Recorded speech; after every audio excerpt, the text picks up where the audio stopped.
এই ছেলেদেরকে সম্মান স্বরূপ ওদেরকে জায়নামাজ প্রদান করলাম। সিবাত খান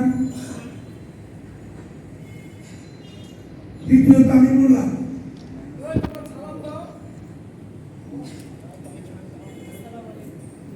তৃতীয় সুলাইমান,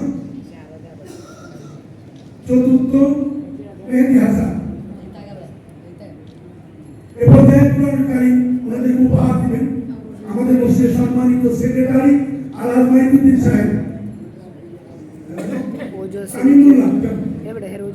তামিমুল্লাহ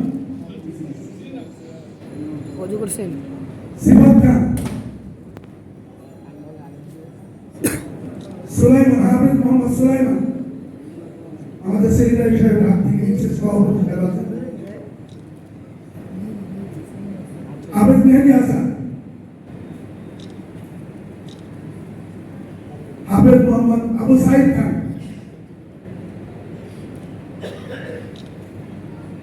আলহামদুলিল্লাহ আমরা সবাই এখন